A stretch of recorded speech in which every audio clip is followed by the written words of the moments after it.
Inner peace isn't something you find in a temple or on a beach. It's something you build inside your mind. The world will always be loud. People will disappoint you. Plans will fall apart. But the Stoics believed that none of that could disturb you. If you've trained yourself to respond with reason, not emotion, they didn't wait for life to be perfect. They practiced peace in the middle of chaos. And they believed that discipline of mind was more powerful than any external comfort. Marcus Aurelius ruled an empire under constant pressure. Seneca faced exile and near death. Epictetus lived as a slave.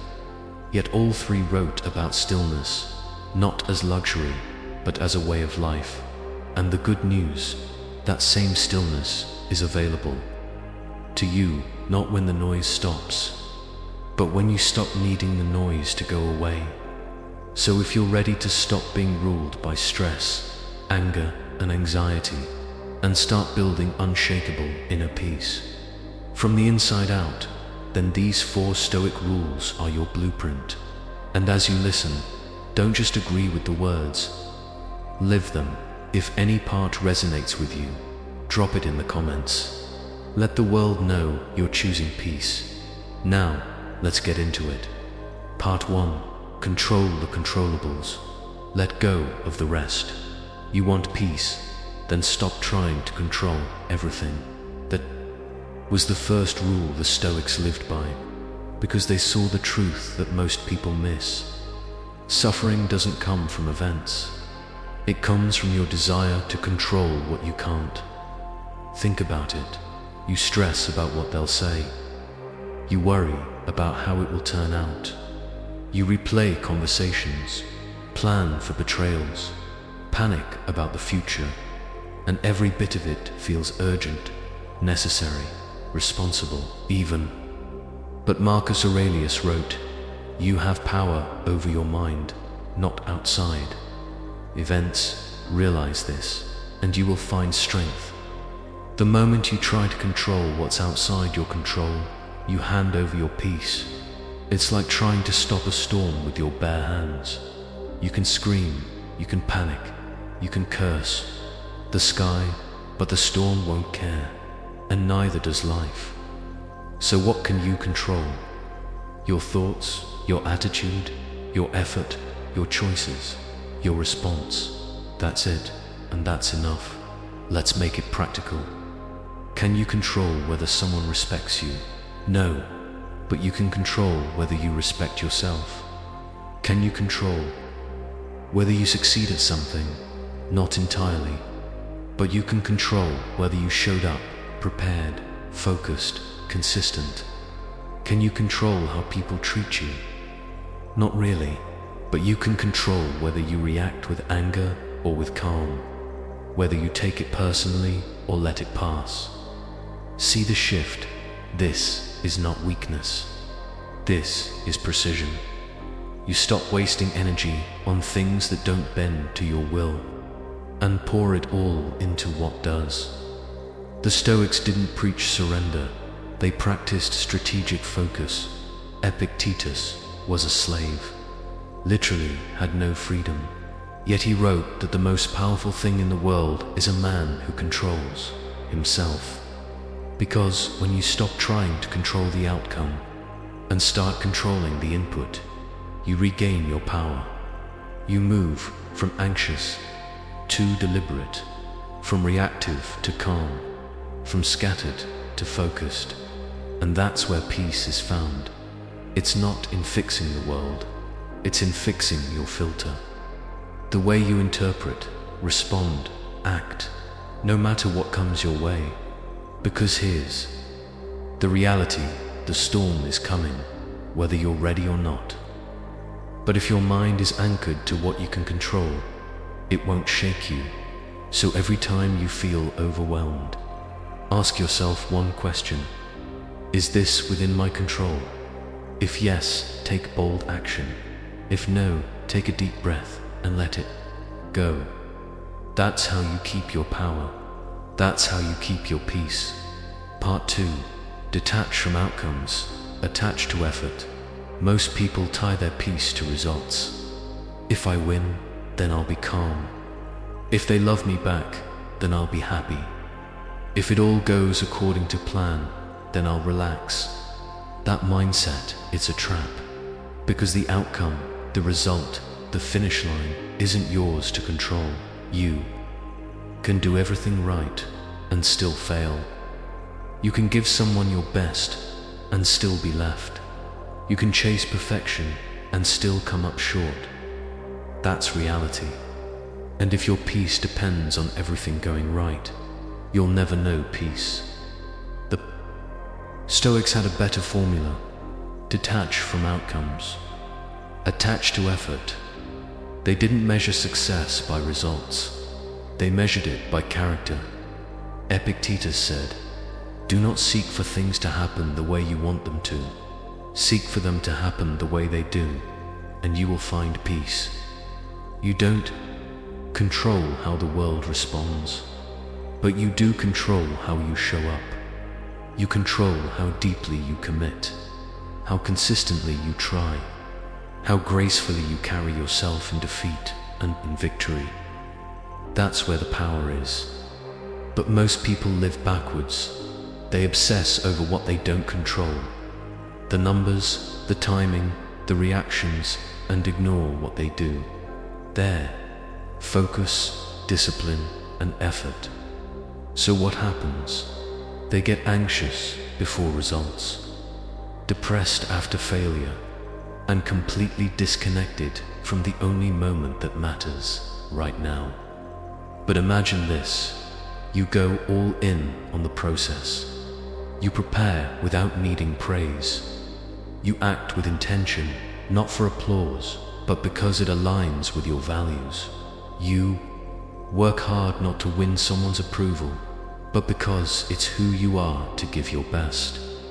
Now the outcome, it still matters, but it no longer controls you. Win or lose, you've already succeeded because you stayed true to the work. This is how athletes don't crumble under pressure. It's how leaders stay steady in chaos. It's how you become unshakable, not because everything goes your way, but because you've trained yourself not to be owned by the result. Seneca said, "A good person dyes events with his own color." That means you define success. You bring the meaning. You choose peace, no matter what the scoreboard says. So start now. Pour yourself into the task. Commit fully to the work. Detach from what's outside your control, because when your peace comes from your effort, not your outcome, you've already won. Part 3. Don't respond immediately. Respond intentionally. Your first reaction is rarely your best one. It's the loudest, the most emotional, the most impulsive, but not the wisest. And that's where most people lose their peace, in that first automatic response. Someone insults you. You lash back. Bad news hits. You spiral. Things don't go your way. You complain. You panic. You react. But the Stoic pauses. Marcus Aurelius wrote, "You don't have to turn this into something. It doesn't have to upset you.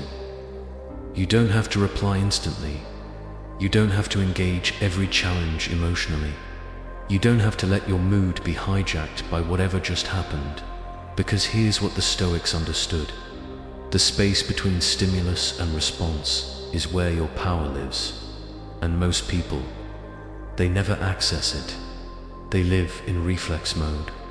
Someone pokes, they explode. Something stings, they withdraw. They've outsourced their emotions to the world. But the Stoic reclaims them. You feel the heat rising. You don't speak yet. You feel the panic coming. You pause before acting. You hear the insult. You ask yourself, is this worth my peace? This is not weakness, it's command. Reacting is easy. It's primitive. Responding with intention.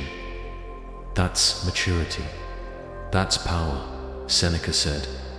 No man was ever wise by chance. Wisdom takes discipline, and that starts with not doing what your ego wants to do in the moment. Let's make it practical. You get criticized. Instead of snapping back, breathe. Ask, is this true? Is it useful? Or is it just noise? You get bad news. Don't assume the worst.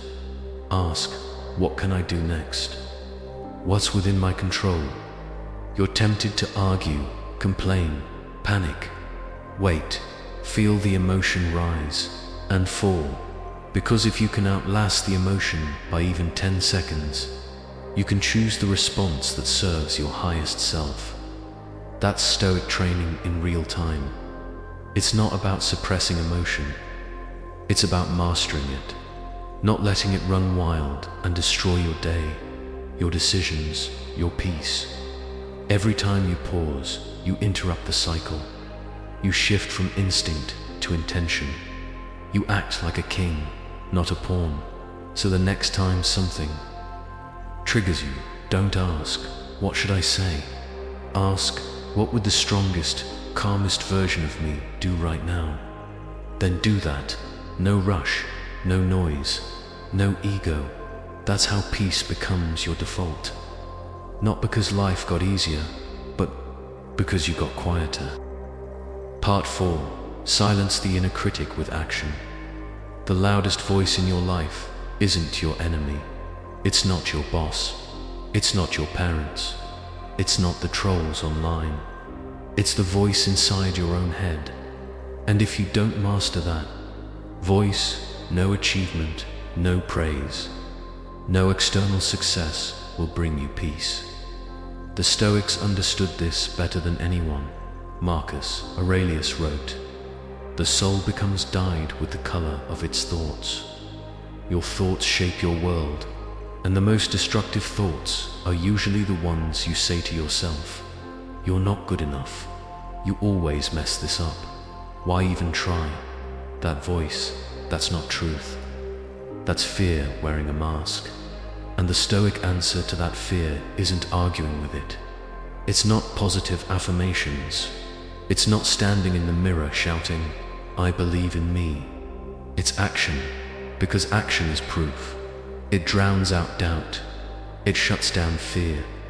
It silences the critic, not by convincing it, but by overriding it. Seneca said, "The best cure for the body is a quiet mind." But a quiet mind comes after you've taken action, not before. The mistake most people make: they wait until they feel confident. They wait until they silence the doubt before they move. But the Stoics didn't wait.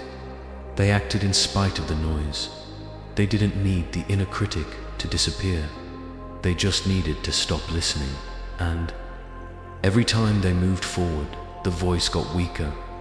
You don't overcome insecurity by thinking harder. You overcome it by doing what it says you can't. You don't beat fear by arguing with it. You beat it by proving it wrong. That's Stoic confidence, built on evidence, not emotion. And here's the secret. You don't need to feel strong to act strong. You don't need to be fearless to move forward. You just need to move, so that next time the voice in your head says, "You can't," say nothing. Take the next step. Send the message. Hit publish. Lift the weight. Start the thing. Let your actions speak the words your mind refuses to believe. Yet, because the more you act, the quieter the critic becomes. Not because it's gone, but because you've stopped giving it the microphone. And in that space, between doubt and movement, you'll find your peace. Not by thinking your way to it, but by walking your way to it.